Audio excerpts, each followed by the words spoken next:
Hey, good evening, everyone. Welcome to another weekly podcast with N2SC4R. I am your host, obviously, N2SC4R.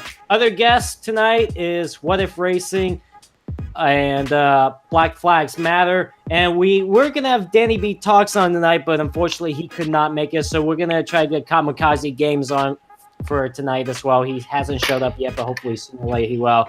What's up, guys? How's it going? Pretty good. What if? I'm good. I was just about to say, you're looking good, man. Yeah. Well, since everyone's got I appreciate it. See? Now watch like I said, Kamikaze's going to join in, and he's going to be like, he'll just look, even if he has to look for somebody's sunglasses, too. Yeah, no. He's just going to be like, what? What's going on here? What's going on? Yeah, what did you say, Darian? Like, wait, who said Mafia? Oh, I did. Oh, he did. That's something I would say. It's something you would say. So anyways, welcome guys to another podcast. It got moved to tonight because I had things going on last night, but we're here now and we're going to be talking about Vegas, the upcoming weekend for Richmond, and then maybe what if we'll have like his food moment.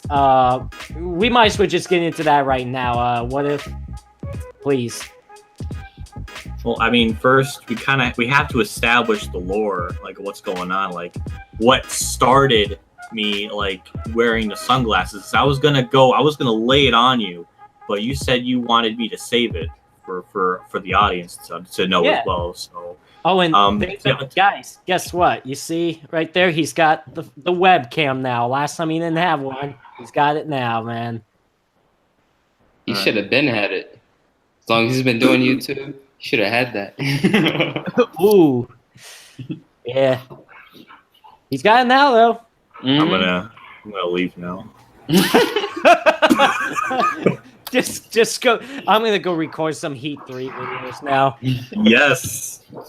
But no, the reason why I was putting the sunglasses on, because it's a thing. It exists, but like if you if you stare at a monitor or something for too long, it just kind of irritates your eyes. So I put these on and it helped. Okay. So they make like actual computer monitor glasses to wear. But I'm a broke host, so I don't really have those like that affordability to do that, or I don't think it's necessary because I already have these. So like this is a good substitute. So I just kind of put these on, and then it just became a meme. All of a sudden, just like food. I don't know why. I just bring on the memeology of me. I don't know. Nice. No, you need to put those sunglasses back on. You're sitting at a computer again. Yeah. Trust me, we don't need you to go blind, man. I mean, I understand. I just thought you wanted to look cool, but I get the reason. Oh, I thought you were gonna say that I was, you wanted me to hide my beauty. No, well, I mean, show it off. No, that's up to you, obviously. And it's okay. Look, I'm ugly as hell. Okay, we're all ugly. No, speak for yourselves, man. Speak for yourself. Yeah. So. Yeah, but I get you should wear your sunglasses in some of your videos now. Oh my god! Protect your eyes. No, it doesn't. It's gonna be too weird. Weird for me. That says a lot. I'm just trying to ration it. If I wear these for the podcast tomorrow, everyone's gonna roast me. So I'll pass. Nice. All right. Well, so what if we need your little food bit? What you got this time around? Well, I have two different things with me. Two different things. Yeah. So I decided to get back into these again, and it's the Townhouse crackers. Pretty good. I think time.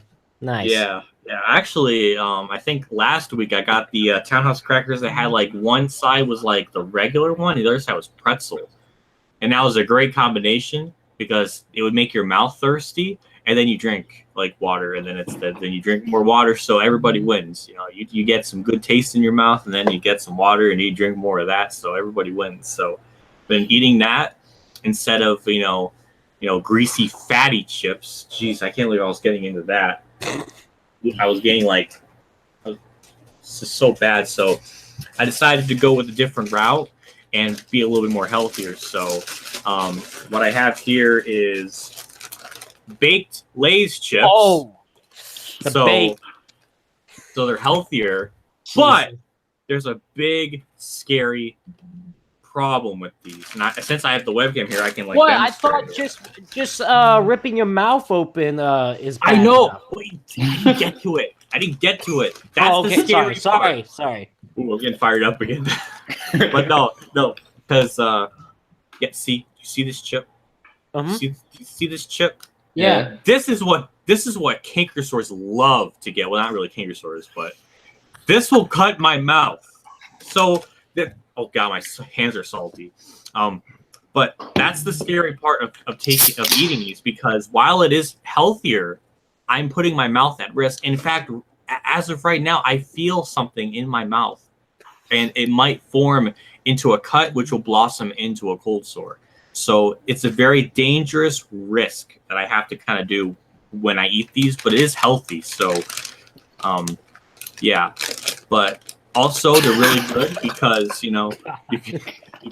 can have them with water and it tastes good. It's kind of like the Townhouse crackers, like pretzel things.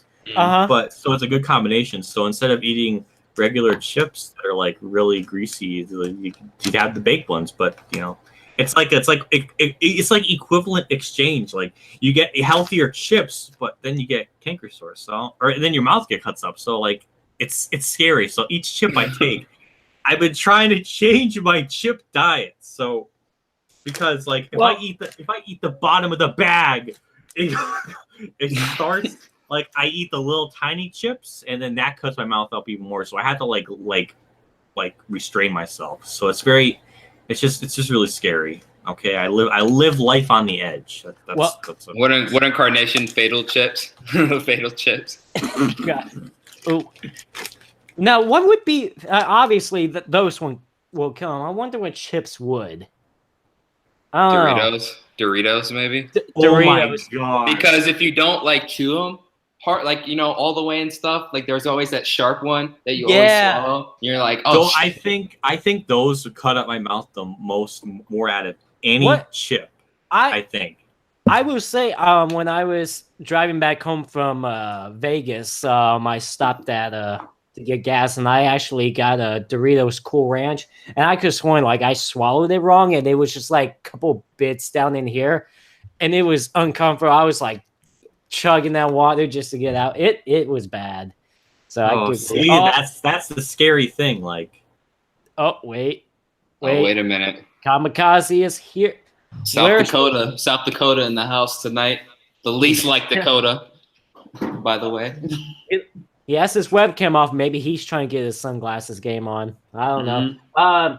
Dancing Yeti, thank you for the $2. Haley Deegan's hotter than Natalie Decker. Oh my god. Oh, damn. Kamikaze looks pissed. Oh, you pissed out something. I just spit all over my computer. That was miserable. Goodness gracious. You all right, man? I almost wasn't here just now. I almost threw the computer out the window, I swear.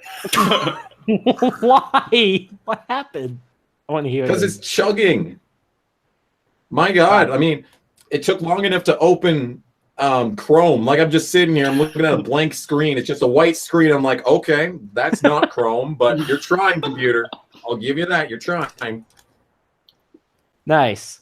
Well, I gave him the best. I'm here now. That's all that matters. That's all that matters. Almost in anger. And then he would have had to make a rant video about Google Chrome. Yeah. I'm trying to join N2SC4R's podcast, but my computer is a piece of, Exactly. I was about to make another Windows 10 rant, I swear. All right, so anyways, what if you were continuing your discussion? I was talking about my chip brigade and the story. So I'll give Kamikaze a quick little rundown. So I've been trying to lay off the heavy chips. So I will give you this. You are getting healthier. and I appreciate that, but you still need to work on your mouth cutting up like a piece of paper. Seriously. Oh, well, that mouth is dead. Like, there's no way that's going to be fixed. So what I have here is, because see, what I was thinking, like, instead of just the Utz chips, I was thinking, like, I want to try something a little bit more healthier. So I thought a great way would be for Lay's baked chips. Oof. And so there you go. But like I already explained, there's a very scary consequence because they will cut up my mouth. So I'm living on the edge when I eat these. Like, it's healthier, but they're more likely to cut my mouth up, which is very frustrating. So that's just what I have to kind of deal with. So that's what's going on right now. So really scared, but I like it because it's healthy. So for goodness sakes, that's what my life is sometimes. It's just you live on the edge. Can I ask you this? Is this all true? Or are you just throwing? He's BSing. No, he's BSing. He's just. No, BSing. I mean, if I really tried, I can, eat, really try and eat more chips and like cut up my mouth, and I'll show you pictures of like inside my mouth and stuff. I do get. Here's what you need to do. I don't want to see no medical photos. You kidding me right now? You need to. You need to make like a soda video of just you eating chips, and I want to see your mouth bleed afterwards. I don't think it can get to that. Talk about a masochist. Yeah, I don't want that. I don't want that. Oh boy, that could get good views though. Hey, I'm giving you video idea. I'm trying to help you grow, man. That's grow. I thought I was already better. No, but I'm talking about double. I'm talking about double the views, double the subs, man. Think about it. Oh, yeah. That's still not better than you. Jesus. All right. So, guys, apparently chips. Any chips he'll eat, it'll still cut up his mouth. No, it depends on the chip. All right, we got to really establish that. It depends on the chip. What chips are good for you that doesn't cut open your mouth? Utz. Normal Utz. I thought you said Utz, Stu. Utz. They're less likely for it to happen. Oh my God! You have to understand. Well, we're talking about probability and statistics now. I was recording like a Dirt Daytona thing multiple days ago, and I was just thinking to myself, like, I can legitimately talk about like chips for like maybe 30 minutes, just about like certain ones I've had and the experiences I've had with them. It could happen, but I'm scared because it's gonna be like one of those things where like the video's over and I'm just still talking, and I don't want to like arbitrarily stop. So, like. But yeah, it's certain chips. Like, if you gave me like the regular Lay's bag, like those chips are like really pointy and they're like when you crunch them, it's like tough. But if you get like the Utz ones, they're generally like softer and they're more like nicer to chew and it doesn't hurt my mouth. So I just kind of go with that. All right. Good explanation. We don't have Utz in Vegas, by the way. That's more of a southern thing, I think. Isn't that?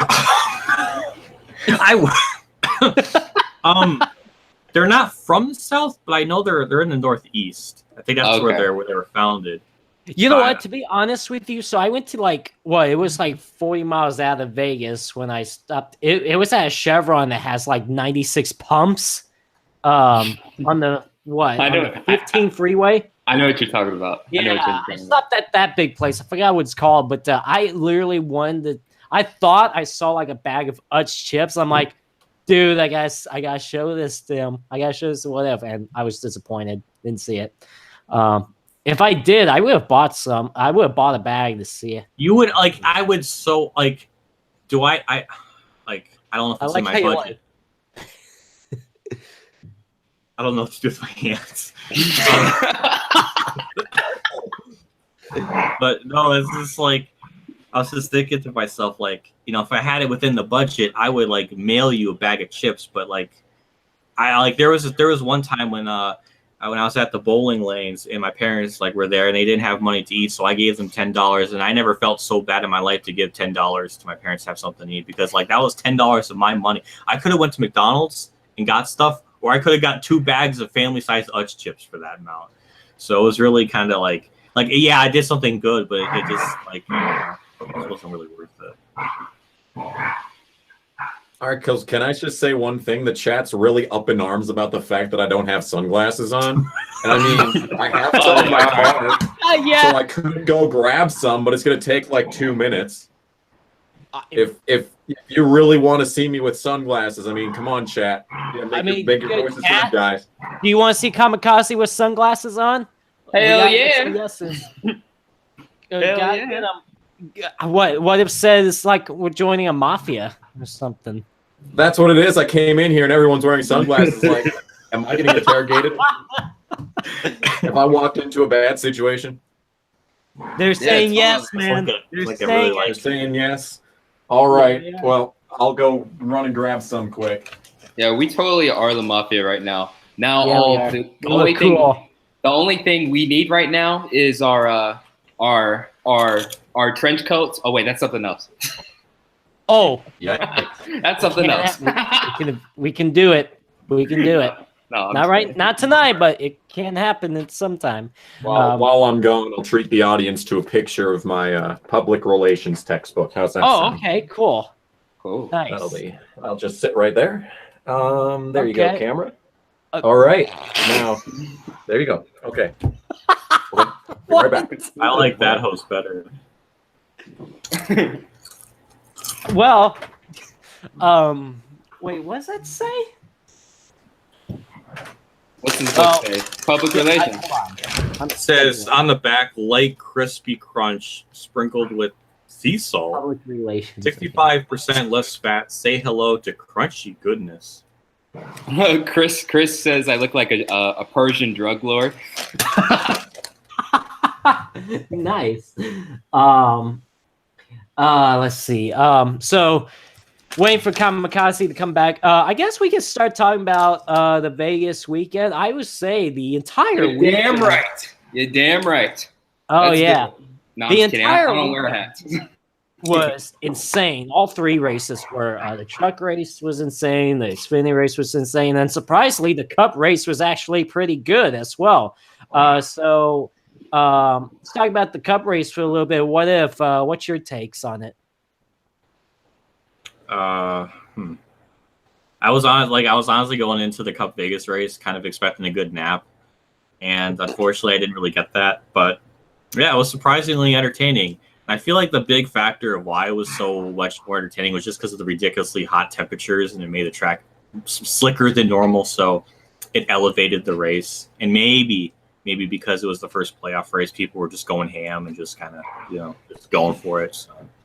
I think it's a good combination of both, but I guess in order to get a good Vegas race, we have to have like the track and just have the fans just suffer at like extreme temperatures for a good race. And if that's what we have to do to get a good race at Vegas, then I guess it's worth it.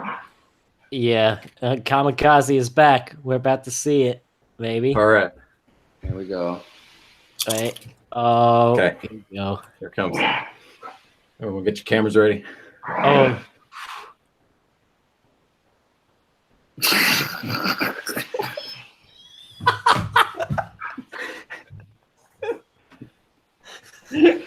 Oh my God. Business is ready to pick up, boys. That is awesome. Now we are a mafia now. What if it's just oh man. He's laying back chilling now. Wait, hold on. We got full screen him. Hold on. Wait. No. About to be terminated. Oh, that's unbelievable. That is great. Okay, now we are officially a mafia. So what have got any more takes? The truck race kind of broke my heart because I wanted Brett Moffitt to win. Oh, I'm sorry. No, it broke my heart, man. Jesse Little was running great. He's about to get a top 10, and then he just was involved in that big one. He was aggressive. I mean, being there in person, he was like moving all over the place and all that stuff, man. But he can race. Joseph. I told Joseph this when I saw him on Sunday. You need to sponsor Jesse Little. Get him the sponsorship there so he can improve. Don't get me wrong. I like Ryan Sieg, but Jesse Little, that kid's got potential right there. No, I agree. Truck Series, he's doing pretty well in the equipment he's in. He would have had a top 10 finish on Friday night if it wasn't for him to get involved in that wreck. So that was a shame. Darian, obviously. Wait, hold up. Sorry, my dog's right. Someone's getting told off. Damn. Sorry. See, that's why I gotta watch them, because then they'll tear up the whole place. And the way my lighting is, I got it right next to the doggy door, so they better not destroy it. Okay. But anyways, man, that was the best weekend of all time, like ever at LVMS. The whole weekend was like a dream for me, working there and stuff, working as a PR intern. I'm not going to go into full detail about it tonight. Obviously, on my podcast tomorrow, I'm going to talk more about it. But just the whole weekend, man, just seeing the dirt race in person, which was a complete shit show at first. It was funny in person. And that whole, I didn't see that dude, Haley Deegan, inside that dude's back in person because I was like all the way on the other side. I didn't see that until I got home. But oh my gosh, bro, the cringe. Just the cringe was real, bro. That was cringy. It was. Yeah, like one of my. Then I'm like, oh my god. Obviously she was smiling about it, but I guarantee you inside. No, one of my coworkers was like, "Did you see what Deegan signed?" And I was like, "No." I was like, because I was on the other side, working the other side of the autograph session. Keep making sure everyone was in line, all that stuff, making sure the drivers, if they needed any like water or anything like that. And Deegan was on the other side. I was like, "No, what happened?" Then she told me what she signed. I was like, ugh, like what? Like that was just. I'm glad I didn't see that in person though. I did meet Diego though. Diego, he's an awesome guy and stuff. I met him. He was taking pictures of the whole race and the autograph session and all that stuff. And it was a great race on Thursday and stuff. And also, I'll get into more detail about this tomorrow. But I got to escort Deegan back to her car and stuff. I talked to her for just a little bit. So I'll say, and she had some interesting things to say about Natalie Decker, which I'll get to tomorrow. So you'll have to wait for that. So that was cool. Ooh. And, Friday, the truck race, was working that too. And, that was a great race in person. I did not know that they were running this package. I believe they ran it in the March race and I wasn't aware of it. And because in the press conference, Ben Rhodes and them were talking about, this is the Talladega of the West. And I was like, wait, what? And then I looked it up. I was like, oh, they're running that like full throttle package or whatever, trying to test it out and stuff, which it did provide good racing. It's still gimmick racing. It was still good racing though. So, and, that was a great race to watch in person. Then, the Saturday race, man, Ross Chastain, finally. Right. That's his win, man. That's what I'm talking about. Screw you, Harvick. No, I don't know about that. I don't care. But Ross Chastain, he finally gets the win. And me and a bunch of other media members, he smashes the watermelon after the race. So that was pretty cool. If you were following me on Twitter, you saw that. And then, Sunday, I was on TV. I was trolling a little bit because I saw my boss. He was walking towards the golf cart, and I could have walked the other way in front of, behind the camera, in front of, out of the camera's way. But I was like, you know what? I'll just walk back, and I just walked back, and I got on TV too, and I saw it afterwards. I was like, oh shit! So I saw the screenshot. Somebody took. Yeah. I could just see him walking by in the background. Yeah, so with my puffy ass hair out and stuff. So yeah, it was a pretty cool experience. And my internship, it lasts until the end of the fall. So until and it lasts basically until November. And right now, I'm currently in talks to try and get some media credentials, so I can be in the actual media center as a legit media person. And I don't know, I think that's history making stuff because I don't think any NASCAR content creator has ever gotten media credentials like that, to be asking questions like Bob Pockris and Jeff Cluck. Right. Has that ever happened before? No, I don't think so. No idea. So it looks like the sport, they're noticing the platform and stuff, and getting these opportunities left and right. So it's a real blessing, and I can't wait till they come back in March. So I'll keep you guys updated on what happens. And yeah, I'm going to be asking the real tough questions. I'll put it that way. Nice. Kamikaze, your thoughts on the Vegas weekend? I genuinely can't believe it, but that was great. The whole thing from Thursday to Sunday. And I'll be the first to say that back last year when this race was announced, I was like, yay, another Vegas race. That'll be entertaining, I'm sure. And it actually was. Like, I'm still kind of reeling from that. It's like, this race was good. Try to tell that to me in the past, and it's like I would not believe that for a second, because genuinely there was great racing through the whole field, like all weekend long. Like that's not just a thing. There wasn't just a good finish. It wasn't just one good race. Like that, every race this weekend was genuinely great. I think I wouldn't even say good. I'd say great. Trucks, first half wasn't that amazing, but then when they started wrecking each other, that's when things got good. There were a lot of leaders, which was nice. I mean, Grant Enfinger, he obviously had the dominant car that day. He was able to drive up on worn tires, and then when he got fresh ones, he drove right back up again. I'm disappointed that Brett Moffitt lost, because I was on Twitter, like, adding Lionel Racing, being like, hey, can we get a mega set for all of Brett Moffitt's race wins? I think that'd be a nice collection. In my opinion, though. For Xfinity, that was the race that I thought was going to be the weakest on the weekend, because thinking back to Chicagoland when it was going to be probably as hot as Chicago, I imagine the Cup race might get a little interesting. But I didn't know what to expect for Xfinity. And even though Chastain had a dominant car, I'd still say the racing was pretty good. It was a three-way battle between Custer, Allgaier, and Chastain for a good 30, 40 laps. I mean, genuinely, any track that happens, any package, you know, any form of racing, day or night, like that's good racing. And I am glad that Chastain won. Obviously, I was getting annoyed there. He was being very aggressive on the restarts. I thought he might get called for a restart at some point, but he didn't, so that's good. But he got a win, and that's great for up-and-coming talent and all that. As for Cup, pretty good. He beat Harvick. Absolutely, exactly. And you know, the strangest thing, I want to point this out. Ross Chastain didn't have any tire problems during the Xfinity race, Kevin. Ooh. The sunglasses has come off. Oh. That's when you know the point is serious. I'm honestly so glad that we got the sunglasses game on tonight. 20th. It was a shit show, but he got 20th. That's incredible. It's sickening. Right? Exactly. Hey, quick question. Can you guys hear anything off of my end? I sound good?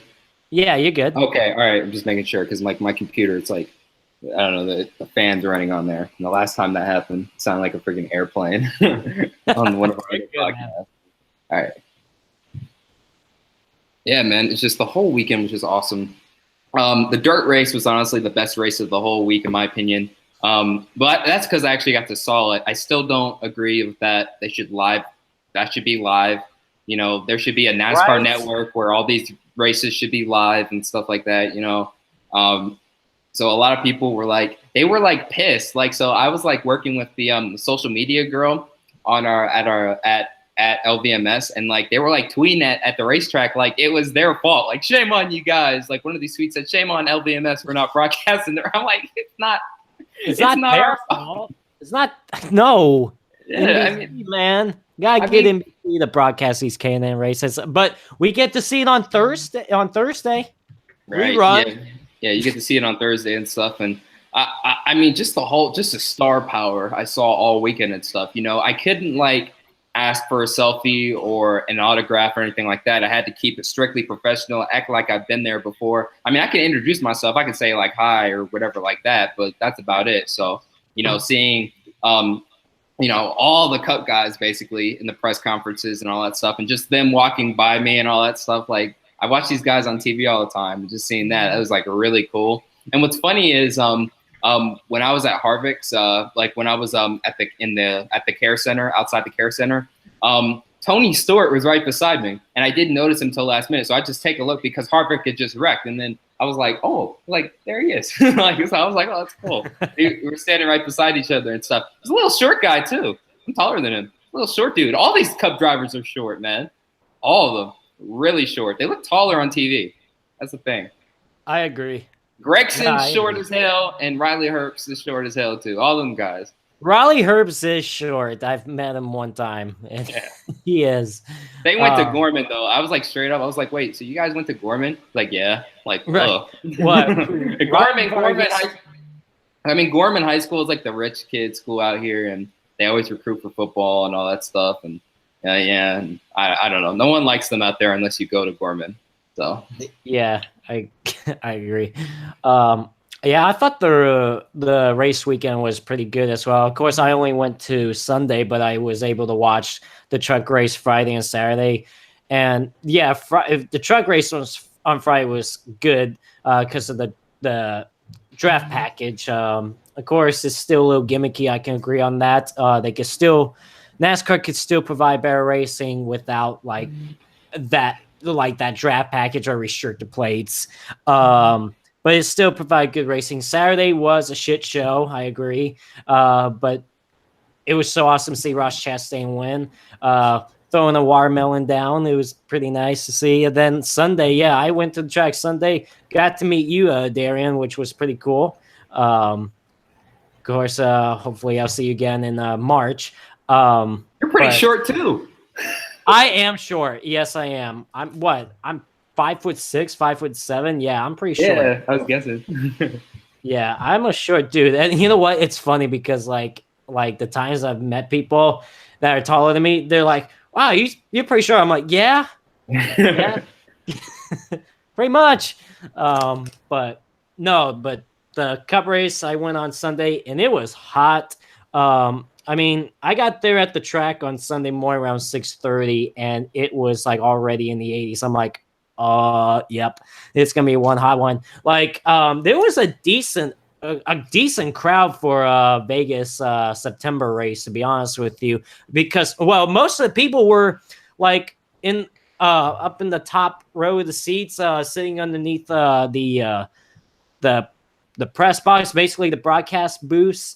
That's where a lot of people were at in the shade. It was hot, but it seemed like once the race started, they were stupid. Some of these fans were idiots. Like, it's 110 degrees outside, or at least it felt like that. And is it really a smart idea to be drinking sodas and beer all day?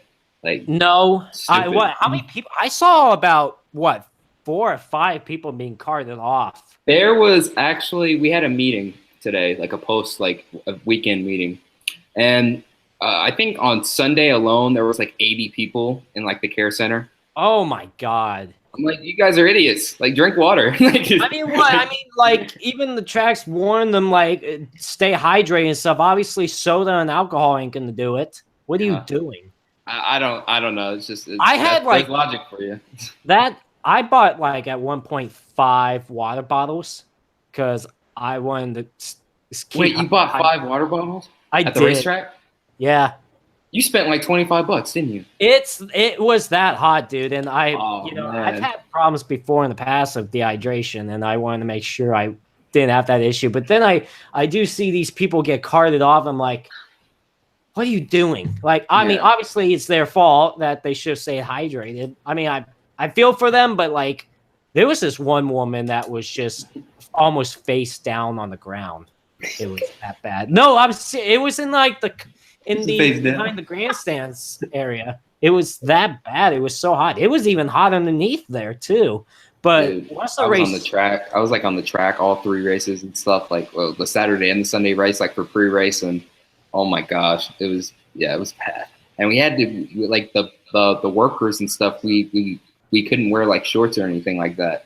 So we had to wear these like dress pants and stuff. And I'm like, oh my God. On. We had to wear black dress pants. I'm like, come on, man. Like, give me a break. I wore black jeans on Sunday because I don't like my legs getting sunburned at all. So I wore those. But of course, I still got a little sun here, then a little bit on my arms, but I'm all good to go. But no, it was hot. Like, once the race started,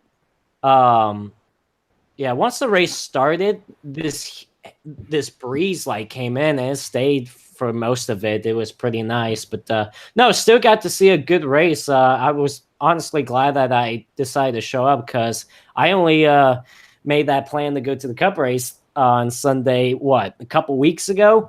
Yeah. I wasn't going to go at all, and I'm so glad I came. It was a good race, exciting. I think I counted 9 out of the 16 playoff drivers having issues. Everyone. I was like, this race reminded me of Atlanta 2004, the fall race. Kurt Busch had an engine problem, and that's when everyone was like, oh, like, here comes like the new playoff leaders and stuff. We're going to have a new points leader after this week. Gordon has a problem. Kenseth has a problem. Mayfield has problems. And Newman had some problems. And Junior, he screwed himself. There was like a lot of – and at the end of the day, Kurt Busch was the points leader that day. And this race was kind of similar. I was like, is this a recipe of what we're going to have in the next 9 weeks? And so, like, Richmond should be a good race, short track. The Roval coming up in a couple weeks now. That's unknown on how that race is going to turn out. Obviously, we've only seen these guys done testing and stuff, but they're like not even in a pack. I wonder what the pack racing is going to be like at the Roval. This race is going to be fun, and that's next week too. So I was like, wow, like it's already here. So we potentially could have 2 wild card races in the first round. Who would have thought? I figured just the wild card race would be the Roval, but I mean, Vegas being like basically a whole demolition derby, it seemed like at times. I mean, that counts as a wild card race now and stuff. And who knows? Richmond might even be something, I guess. You never know. See, what was good for Harvick, even though, I mean, he had a lot of playoff point stuff, even though he had a bad day, he's still all right for right now, but he can't afford any more of those finishes like that. Like one race, that's it. I would say in each round for any driver, only one race you got to have a bad day. You can't be bad in the next 2, or else you got to go out either win or just hopefully somebody else have troubles. Like even Kyle Busch's terrible performance made it look good for him anyways, because all the other playoff drivers had problems. I mean, Denny Hamlin, Eric Jones, Chase Elliott, Kurt Busch. Larson had some problems at first. He came back. Larson did at first, and he came back to get top 5. So it was good. Yeah, and the whole thing is like my predictions, they're gonna look like I think they're already looking wrong to me. Like I initially predicted Bowman would be out, and Bowman goes out, and at one point he's battling for the lead. I'm like, what's going on here? And then Johnson, he's running. Johnson was back. He was running in the top 5, but then he had that blown tire. Blaney, who was inconsistent, who's been inconsistent all season. It looked like he's about to be inconsistent again. He comes back and gets a top 5. And then who was the last one? Well, Austin Dillon. Didn't really do anything. Yeah. No, man. It was a good start to the playoffs. This weekend was, and now Richmond is coming up, and then Charlotte, the Roval. Obviously, the next wild card race is definitely going to be the Roval. I wouldn't say it may be Richmond too. Who knows? But I feel the Roval is definitely going to be a wild card race for sure. But it was good racing. Brad Keselowski, man, he's on a roll. 3 wins in a row. I mean, what? This is the 3rd driver that's won 3 consecutive races this season. That's never happened in NASCAR history. And, people has always said that the big 3, we know our big 3 drivers, Kyle Busch, Kevin Harvick, and Martin Truex Jr. I think we need to add a big 4. I feel that's going to be Keselowski. I think they are now, I feel they're going to be a threat for a championship too. They definitely have found something in the last few weeks that they didn't show in the first part of the season. I don't know about all that. I mean this playoff system and stuff, you have, a couple bad runs and like you're out of there. Oh, absolutely. But obviously he's locked into the round 12. Obviously in the round 12, you got Talladega in there. That's a wild card race. So, and a lot can happen there. It could ruin your chances as well. But if Keselowski and their team they were nailing the pit stops too on Sunday as well. Like they were doing pretty well on Sunday. But if they keep up like the way they're doing right now, even for the rest of the round 16, they keep that momentum going and then bring that momentum into the round 12.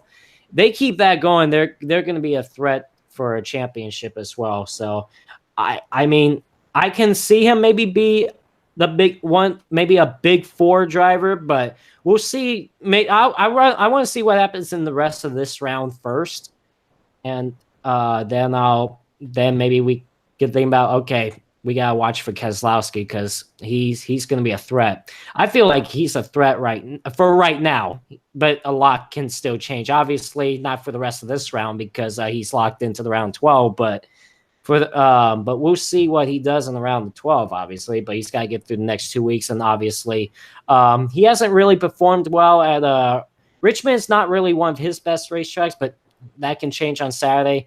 And then the Roval, that's unknown on how anybody's going to do there, especially in a group. So it's just but overall this weekend at Vegas, I thought it was really good. Watching Trucks and Xfinity on TV and then going to the Cup race on Sunday, like a lot happened, and it was just a fun race. So guys, Richmond is obviously this weekend. We got the Xfinity Series starting off the playoffs as well. Who's back, right? You know who's back, right? You know who's back in Xfinity Series this weekekend, right? Yeah, Junior. Mm-hmm. Well, that's right. It's this race, man. Yep, Dale Jr. And no, not Ray Black Jr. Not that douchebag who wrecks people on iRacing on purpose and stuff. I never would have imagined a professional driver would literally do that on iRacing and stuff. I don't play iRacing. I honestly expected nothing less from him.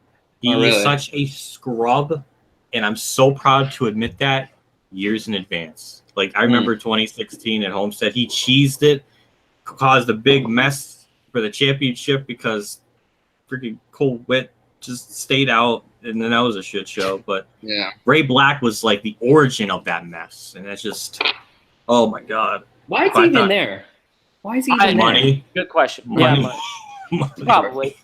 Kind of like Michael Annett, which I still don't understand how Kamikaze likes Michael Annett. Why did you sign him back? Oh, Junior, like money. For real? I still don't get like why Kamikaze. I still don't get why you like him. I don't understand it. I mean, you hate the Dillons, so I figured you'd hate Annett for having no talent and basically just securing a ride just because of like his money.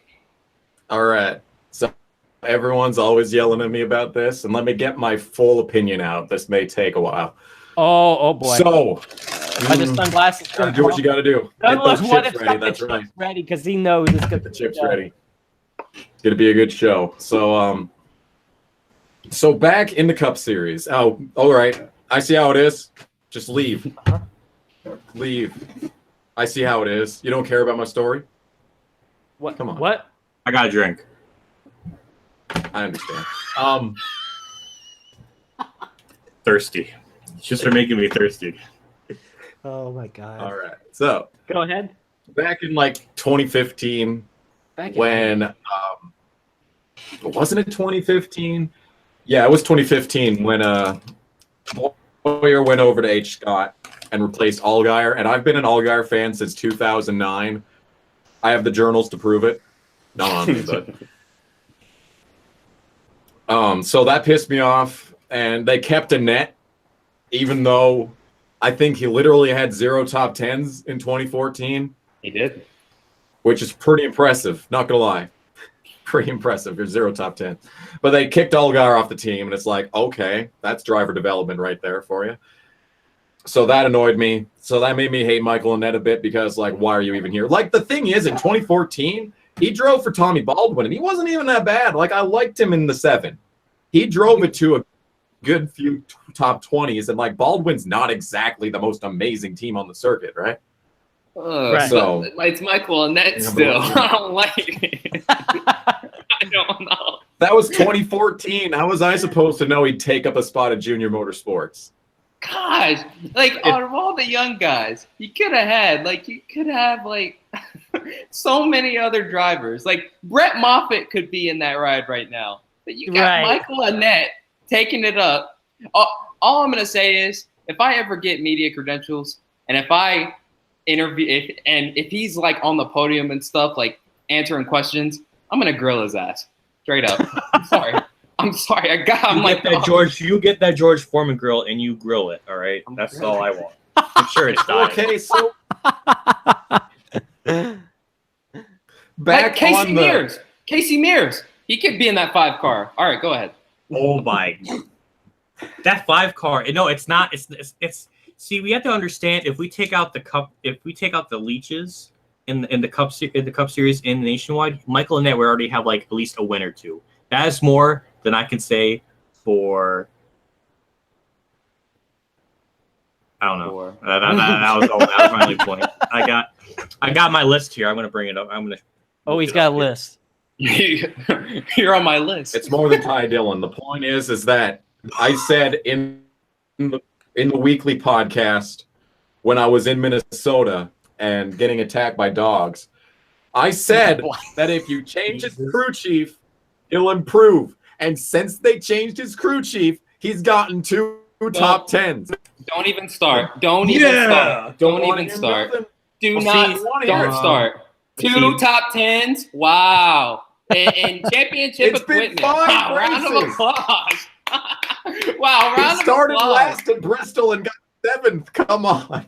He should be running in the top 5, no problem, like his teammates are. Well, wow, he got a 10th place at Bristol. Bravo. Congratulations. Yeah, come on. Oh, he qualified 8th and then he wrecked. Wow. Wow.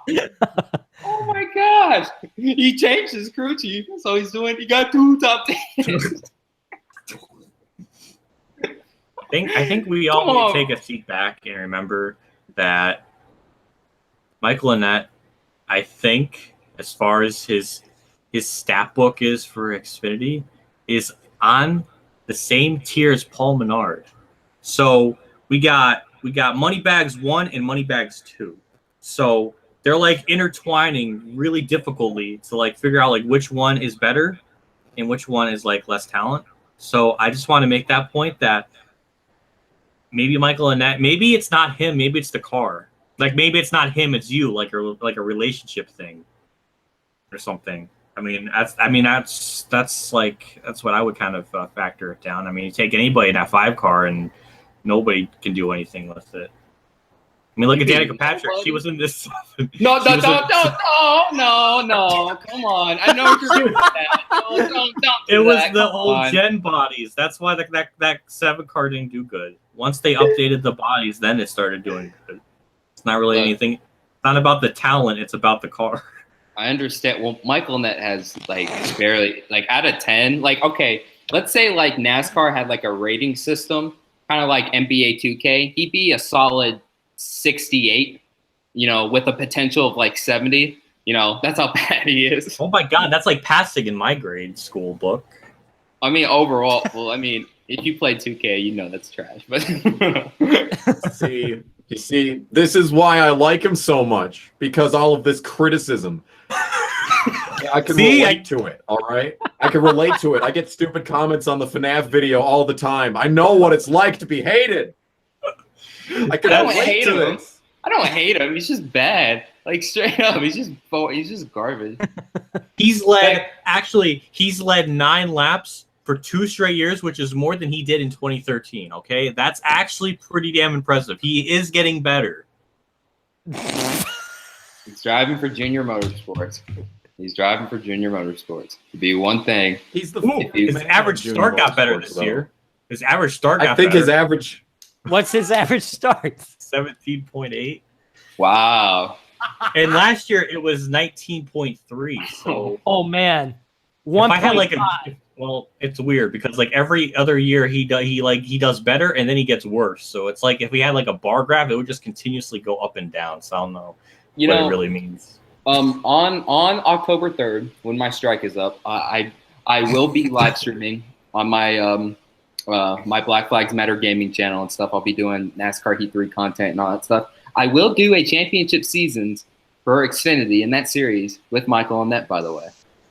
Oh, I will do that. Yes. So that'll be fun. That'll be a fun one. So tune into that. Let's make history for him. Coming next month. So I do. I think Joseph. I think you saw this too, but I think somebody made like a comparison to like John Hunter Nemechek and Ryan Sieg, and I just thought that was like really dumb. That was dumb. Yeah, that kind of irritated me a little bit. Like, listen here, motherfucker, okay? Spencer.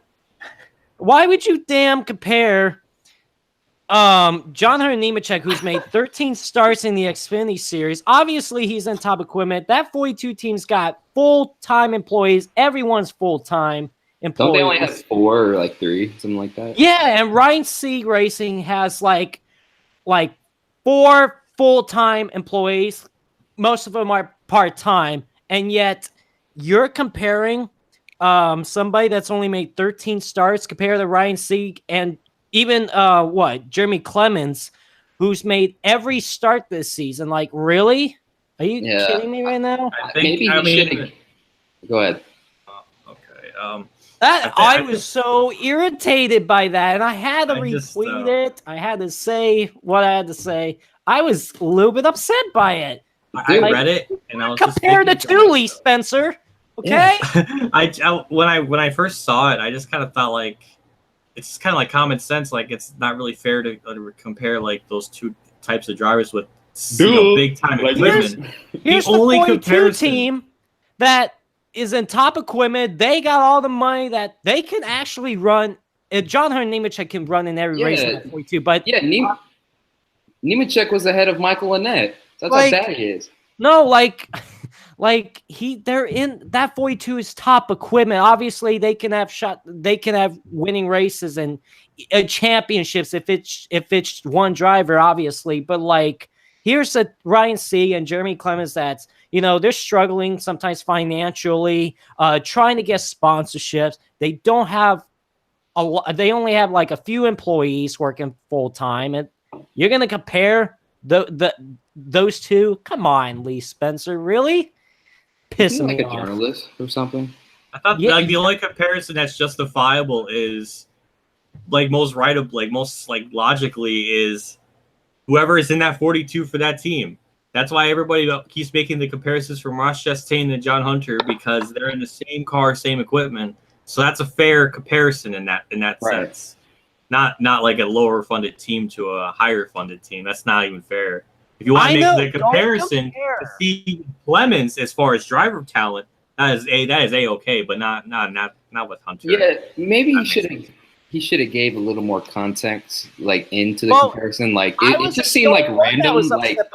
There were several people upset about that comparison, and it's like apples and oranges comparison. It was like, I think maybe Lee Spencer is trying. I think the problem is Lee Spencer's trying to downplay the greatness of Ryan Sieg, and that's just not right, because Sieg is legitimately because of you, Joseph. I keep watching him this season. I'm just so surprised that they can just get these top 15s and outside top 10 runs, and that's good. In their equipment and their financial struggles, and the sponsorships they're looking for, and not a full team, let's just say. They're running consistently top 15s, just outside top 10s, even sometimes just within the top 20. They are actually for that team and that car, that's good. So I remember in the Talladega race in the Xfinity, I think for restrictor plates they actually get a 4-car operation for something like that or 3. And I remember Jeff Green was trying to go for a lead on a green-white checker, and I was that was blowing my mind. This was from that team, so it's just holy shit. Right. Just the whole comparison just seemed very random. Nobody was. That was random. I know. What was the point of it? Yeah, I don't know. I can't really explain that one. I mean, to be fair, Michael Annett is running better than Ryan Sieg in the standings as far as I checked, which I think is a pretty big improvement, because that tells me that Michael Annett, if you give him a good ride, he can run better than low equipment rides. So that makes me feel good about that. That's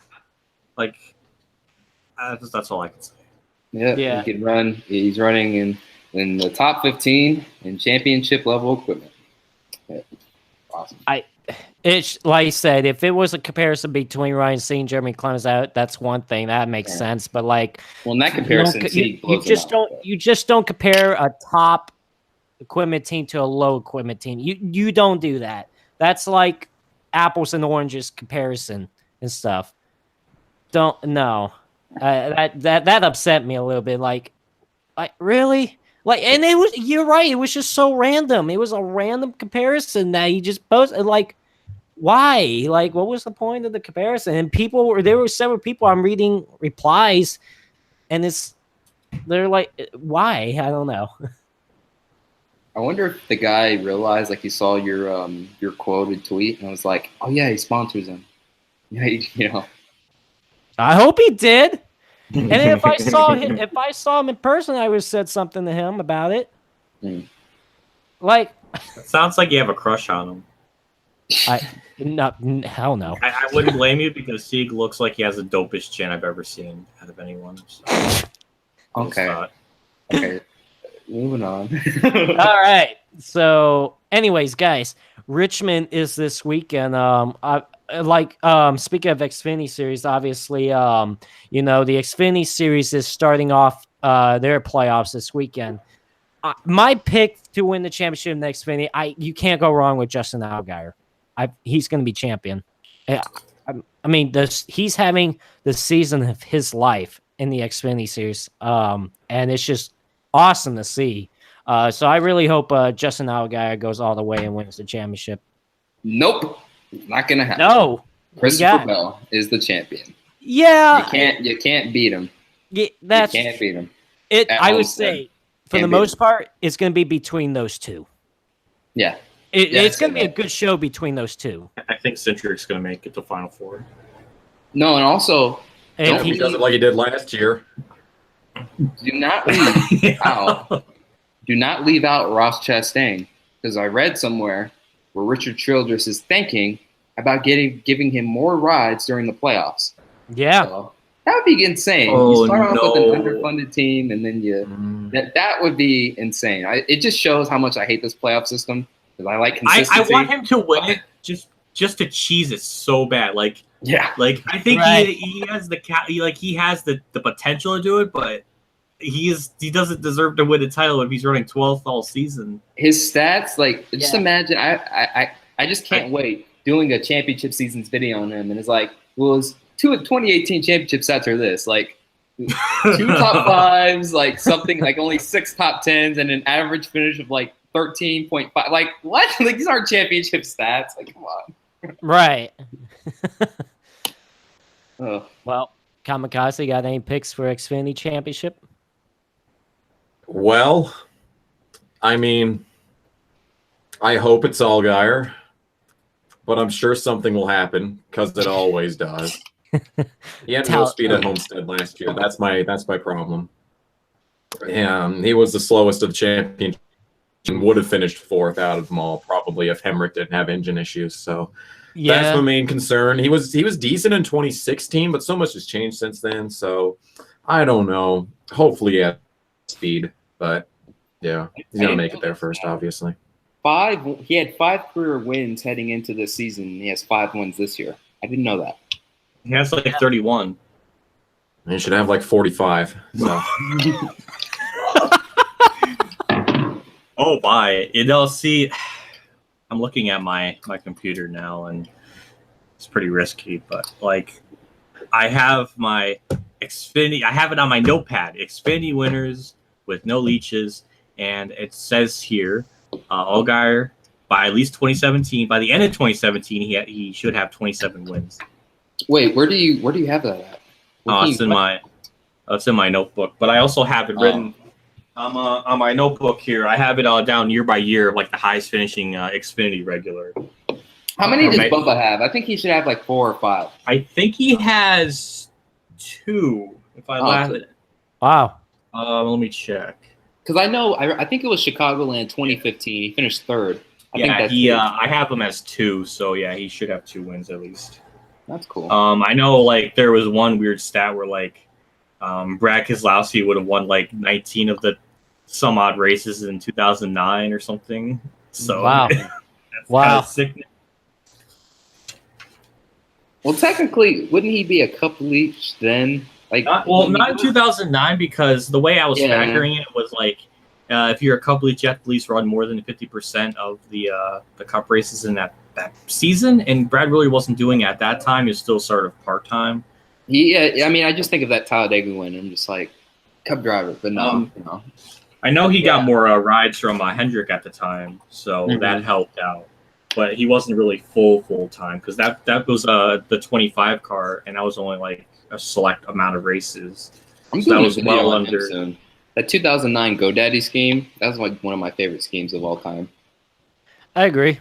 And then you had Danica come in and ruin everything. But I thought she kind of helped it because it helped sponsors because she's a girl. GoDaddy likes to like do things like that, so I thought it was a good sponsor. Good way to get money. Not really so much on the track, but that was good. Yeah, good way to get money. Yeah, good business move. Like, overall performance on the track. That's a different story. Oh yeah, business move. Let's see. I have looking up here. So okay, Truex would have had 9 wins in 2004 and 10 in 2005. Wow. For example, other random ones like I remember like in 2008, Todd Woodine was the highest finishing Xfinity guy. He was. Holy crap. He was. That was at what track now? That was Darlington, I think. He finished 3rd at Darlington that year. Yeah. Mm-hmm. Oh my! Yeah, but God. I have like a bunch of it all written down here, year by year, from like the beginning, like by 82. See, I get bored. Okay, I get bored, so I write things. Apparently. Well, somebody's got to do it. I guess. Also, like Jason Leffler, like he would have been like an Xfinity legend. Because he has like 23. He should have had 23 wins. And that would have been impressive because they would be like in the top 5 most winningest like Xfinity drivers, but no. So I think he would have been a lot better received if he had more wins. But Cup guys kind of destroyed that. Yeah. Yep. So obviously Cup Series this Saturday is their second race in the playoffs, the second race in the round of 16. We're gonna make our race winning picks and our underdog picks. I'm gonna start with you. Who is your race winning pick for Richmond, and who is your underdog pick? All right, this is for the Cup Series. Yes. All right. Well, I gotta do some stat research here real quick to see. I'm gonna probably bank. The dark horse could be Eric Almirola. He always does seem to run very, very well there, even when he was in the 43. So I think he would be a good dark horse pick to be safe. In the spring, he was like leading at one point. I'm worried. I'm worried because it always seems like it's either one Richmond race or the next he does really good or really bad. So I don't know if this is going to be his bad one or this one he'll do better than he did last time. But I would consider him as a dark horse. And as far as like maybe a winner, I would maybe say Truex because he did run really well there last year and kind of got an untimely time caution. So I think that messed him up. But I think he would at least have a better bet. Keselowski has been good at Richmond, but not recently to my knowledge. I think his last one there was in 2014 or 15. And that was the race where I think the race was more entertaining when a fan was sitting on the fence. So that tells you how bad the race was. But yeah, so he like, yeah, those are my 2 picks. Kind of generic, but hopefully they run well. Because remember, Joseph, at Darlington, I chose Chris Buescher as a dark horse, and though he did win, he got 13th. That's incredible. Yep. Holy shit. That was incredible. I didn't think he would do that well, but he proved me wrong. So, yeah. So those are my picks. Darian. Man, let me tell you something. Larson was my title pick, and he's still my title pick. When you come back from, a blown tire, you come back from a lap down at a 1.5-mile track like Vegas, and you're all of a sudden competing for the lead in the final stage, that shows championship form. So Larson, he's won at Richmond before. He didn't run good at all the last time he was there, but I'm sure he can do it again. So Larson, that's my pick for this weekend to win. He was my pick to win last week, but he got second, so we'll get it done this weekend. And also my dark horse, Eric Almirola, just because he ran good there last time. So definitely my underdog pick for sure. And Kamikaze's gone. I don't know what. Oh, there he is. There he is. I'm glad you said something because he popped up. Yeah, I know that was. I was about to say he has left the building. What happened, man? I don't know. The computer just stopped working. The internet crashed for a good. Just had Google Chrome. Right. Yeah. Well, what about your picks? For Richmond, well, I said in the predictions video that Almirola was probably going to win, and I'm going to still stick with that pick, even as just the main pick, not even the dark horse pick. Ooh. As for, do I need a dark horse at this point? I'd say watch probably, watch Newman. He was doing pretty decent at Vegas. We'll see if he can rebound from that run that he had last week, and see if he can keep it up to Richmond. Holy crap, guys! Does anyone remember that Truck Series driver, Tyler Walker? Oh, yeah, that sounds familiar. Yeah, guys. I just saw this on Twitter. He just made a Twitter, and he already has 420 followers right now. He says, "I am looking for a full season ride for 2019, and I would love to come back and race." Oh. Tyler Walker, everyone. I remember he had gotten in trouble.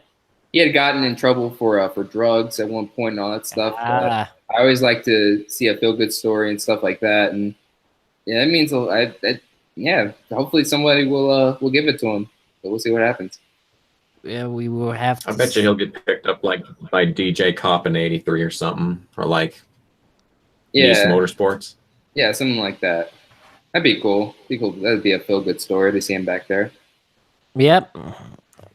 Big story right now, guys, huh? All right. So my race winning pick, I don't want him to, but like I think the way he's been running at Richmond the past 3 or 4 races there, my race winning pick is Denny Hamlin.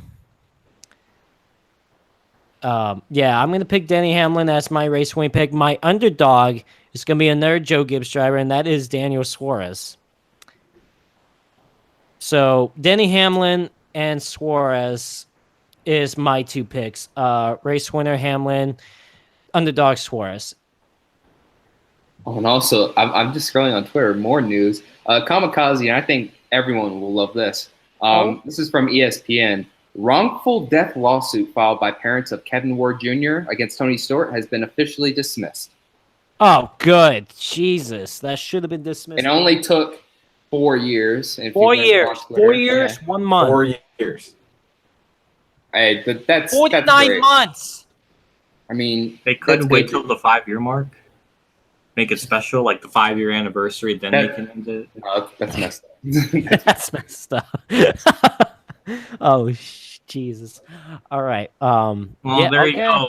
That's actually a conspiracy because 4 years in 1 month, that's 4 minus 1 is 3. So somehow this all ties back to Earnhardt. So what? Stop it. and then 5, and then 4 plus 1 is 5, but then 5 divided by 2 is 2.5, and you round it up to 3. So that connects again. Still 3. Record some NASCAR Heat 3 content.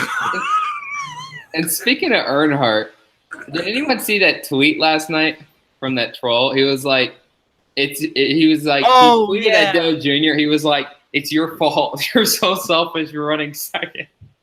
Oh my God! It should have been you. Oh wow! Jesus, that. Oh, gosh, some people are just, I don't know. I'm kind of the sass in that tweet though. Like that was just like, just sickeningly good. Oh. Did you just dab? You're just as lame as Austin Dillon. Look at him. Boom. Yeah, he's hiding from his embarrassment. I just half dabbed. Oh, I know how to hide. I know how to hide that embarrassment. Hold on. Yeah, just kick him out. No. There. Oh, how do I get back up? Okay. I'm gonna get back up. Okay. Oh, my pancreas. Oh God, my rib. I think it poked through my. Okay. Hey, I also really like that. What if? I really like that. That little door panel thing right there. That you got. And isn't that a tribute to the second greatest owner driver of all time, Mr. Alan Kulwicki? Yeah. Okay. Second. No, I was kidding. I'm just playing. I'm just trolling with you. I was about to say so many stories. His face was unbelievable. I know. I wanted that reaction because I said the second greatest owner driver of all time. Mr. Alan there was like that slight moment of like doubt. No.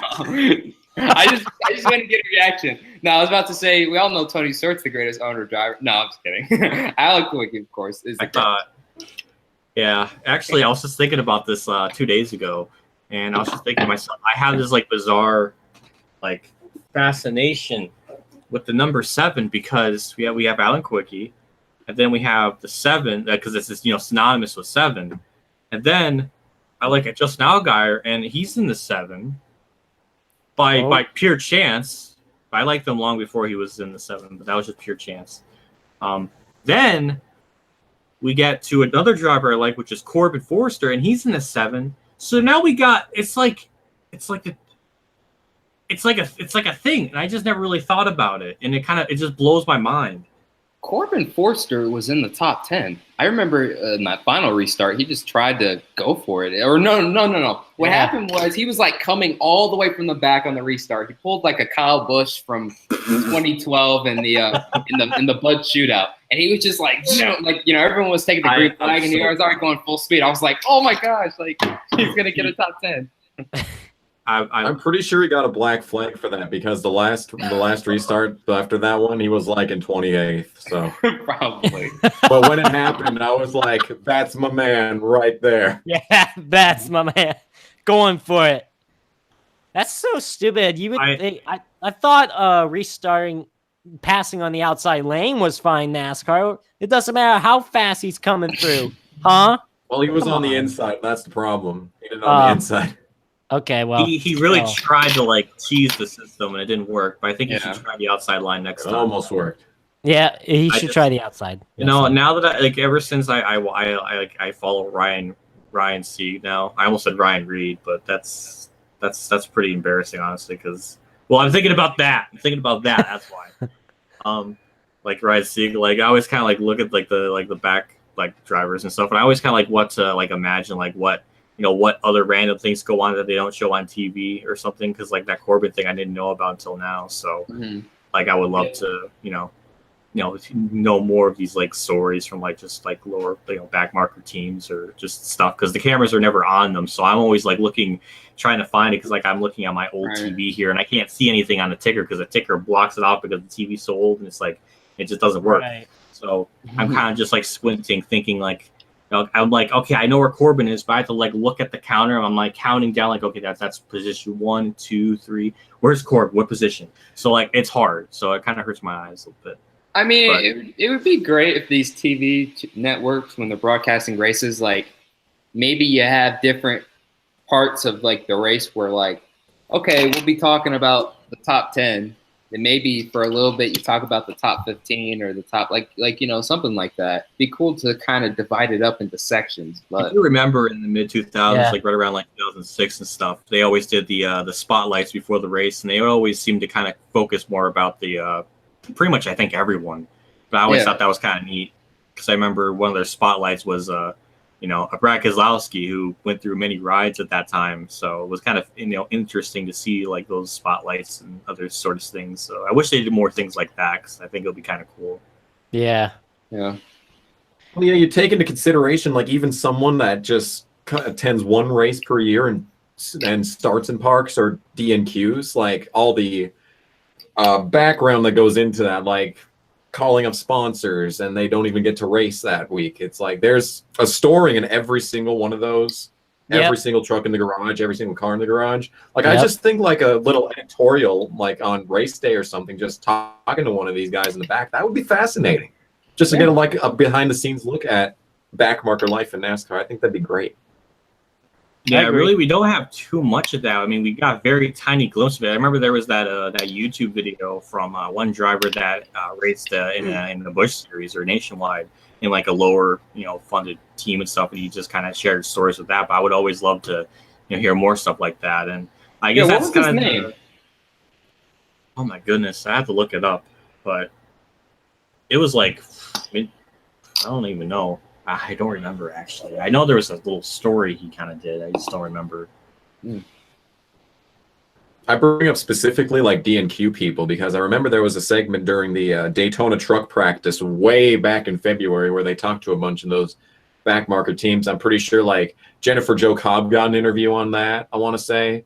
Whoever was driving the 83 that week. I remember this specifically because Corbin was one of the people they interviewed. And then they you don't get that most weekends. You hear the same 8 or 9 people every single week in every broadcast. I think it'd just be neat to talk to some different people for once. Why is Jennifer still racing? She doesn't really do anything.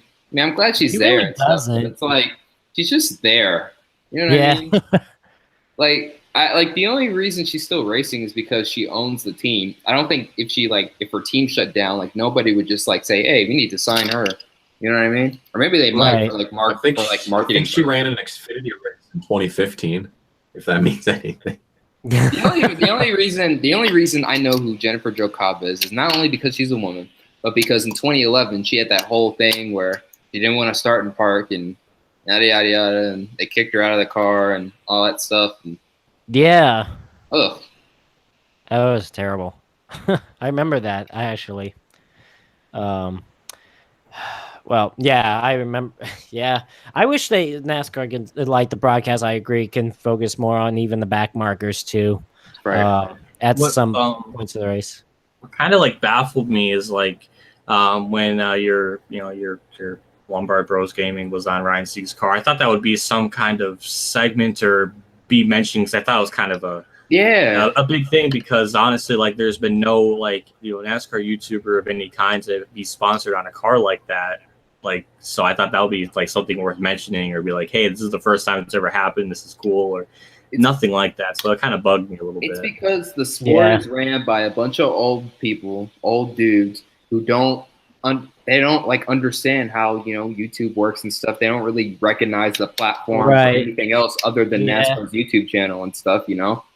So I mean, I went to the race and it was just a bunch of old people and stuff. And then even in the media center, it's just mostly a bunch of old guys, and they're 40 plus years and all that stuff. Asking questions and stuff. No one's really recognizing YouTube as a main platform and stuff where, I mean, NASCAR really, I don't even really think NASCAR knows that there's a young audience on here, that, watches races and all that stuff. Well, I think the fact that they don't really do any sort of other live streaming sort of stuff, or they don't really, they don't add upon it that much. I think that also probably hints it because, I mean, there's NASCAR fans all around the world and stuff that always want to watch the race. I feel like having some kind of consistent live streaming service of something would probably be a big help. If the races were on YouTube, you have them on TV, but if you also stream them on Fox's YouTube or NBC's YouTube channel, you get millions of views. I guarantee you, or at least in the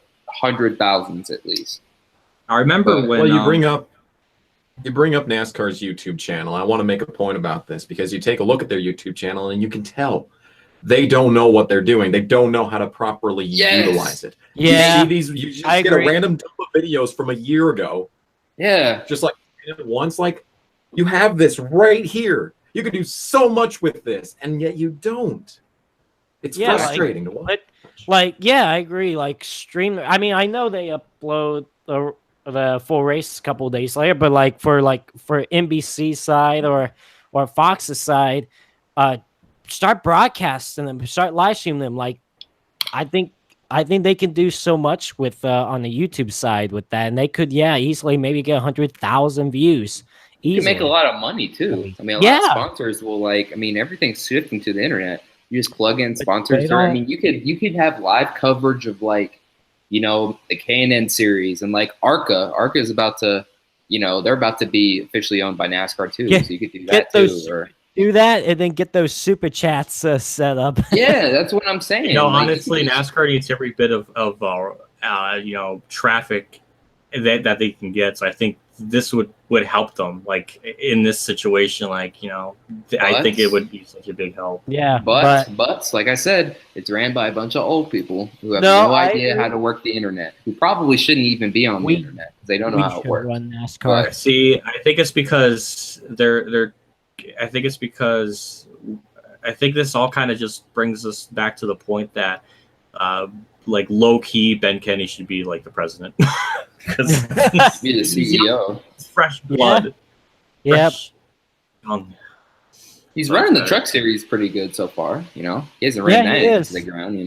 Yeah, got a new title sponsor and all that stuff, and he's looking up. And granted, he was a decent truck driver. He was a decent driver. I thought we have to remember too. I think it's interesting because I remember, the original founder of NASCAR, Bill France, he was, a NASCAR driver 1.2, and then he went to a driver. So now we got Ben Kennedy, who's kind of in the same sort of situation, who is a racer. So that would be kind of like might bring it back.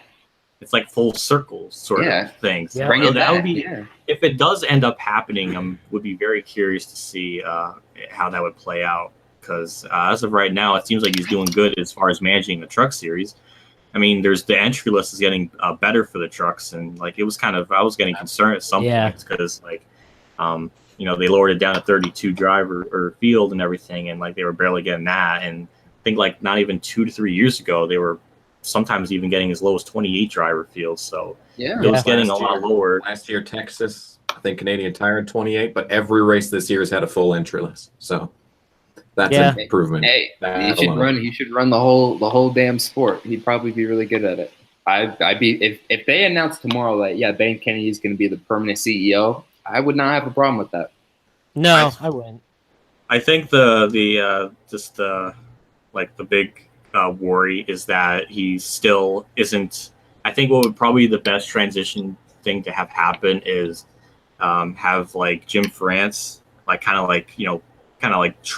train them, tell them, teach them, or kind of develop them and get them more experience and stuff. Because Jim France is 75. He's not going to be around for 30 years and He's stuff. He's a lot older in person. I can tell you right now. I won't tell you guys where I saw him or who he was talking to until tomorrow's podcast. But he's a lot older in person. No, I thought I saw him walking somewhere. I think to the drivers meeting, actually, walking that red carpet, and I thought I saw him, and I saw him. I was sitting in the same booth with him at the dirt race, and he was talking to a notable driver too. So I'll tell you guys.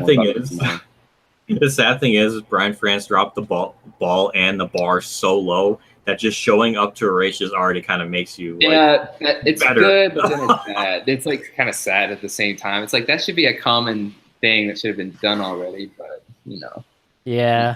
But I think the best the approach would, if they were ever going to do that, is have Jim France sort of train him and get him into that position and role so he's prepared. I keep thinking though, what if they allow Brian France to come back and run it? I don't know. What if they actually allow him to come back? Ooh, well, that's the day I don't watch racing NASCAR anymore. Yeah, it's done. I'm going to be honest. If they really allow him to come back and stuff, you can just people are leaving. They're just done. I can guarantee you, people are just done with it. When I've thought about that before, is the thing. I think sometimes there's no way they could ever. It's over. There's no chance. But then I remember. This is NASCAR. This is NASCAR we're talking about. Yep. Mm-hmm. So I really, really hope they don't. That's the one thing that they could do. They could pull some guy off. I could walk out. There's some people in that room over there. I could say, hey, you're the new CEO of NASCAR. They do a better job than Brian. Right. You probably don't even know what that is. But they do a better job. Yep. Well, you guys got any more thoughts? Because I think we're gonna wrap it up for tonight. You guys got any more thing to say before we head off? By the way, everyone, go watch the Iceberg's new video, Devil's Advocate. Has anyone else watched his videos? No, I thought I saw it on my subscriptions earlier, but I haven't seen it. Yeah, he started a new series titled Missing Rings. He did Jeff Gordon 2014. Oh, I saw that. Already has 7. Like last time I checked, it already has 7.8K like views already. So I saw that. He knows one. what he's doing with that series, and he'll be doing Jimmy Johnson and Dale Jr. pretty soon. I won't say what seasons he's already told me, but he'll be doing those pretty soon. And his Devil's Advocate video is about stage racing today. So may agree, disagree. I haven't watched it yet, but once again, I do like stage racing, but it's done the wrong way. We shouldn't have cautions and stuff. We should just keep racing. Through and through and stuff. You know, it's like complete that lap. Whoever's the top 10 is, just add the points up. Then just keep going. Exactly. Keep going. Don't throw the cautions out from. I brought this up to NASCAR Nixon a while back, and I was kind of like asking him, like, why would they, do that or something? And he kind of brought up a theory that maybe it's like because of scoring or something along with the scoring. Like if they were to do it mid-race, that would mess up the scoring or something along the lines of that. So that's why they had to arbitrarily like stop it. So I mean, that could be a possible theory. I just thought I'd throw it out there because I never heard anybody mention mess up scoring though. What do you mean mess up scoring? Like I guess it would be harder to track where people are on the field or mess up the leaderboard. I'm not too sure. Yeah, maybe. Yeah. Okay. I mean, it's just you have to just add the 10 drivers, like the top 10 drivers' points, and I mean, then you just add them on, like, I don't know, just write it on like a sheet of paper or something, and add it on like the official thing later or something. But yeah, I don't know. It's done the wrong way. I haven't heard anything better. I haven't heard a better theory, but like even still, like there's so much electronic scoring already, so they could easily. I don't even know if they have it. I mean, these old men, they're still writing things on paper. Right. That's probably true. I wouldn't be surprised if they had like a piece of papyrus, like a little pen and quill. They're writing it out with their ink. Oh my god. Or maybe they like have to maybe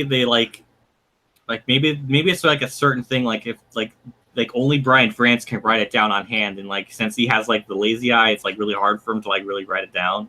So he just kind of and then they have to roll it up, tie it together, hook it to the tailings of an eagle, send the eagle across to the tower. Yeah. Oh my god. That'd be very American, if anything. Oh, absolutely. Holy shit. Well, with an eagle. Oh, with an eagle. That'd be yes. All right, guys. I think we're gonna wrap up the podcast for tonight.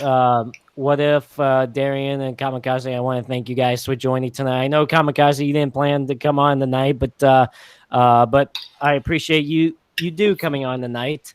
Of course, like I said, thank you for the rest of you guys, and thank you for the viewers that watched tonight's podcast. Thank you for supporting this podcast. We will be back next week.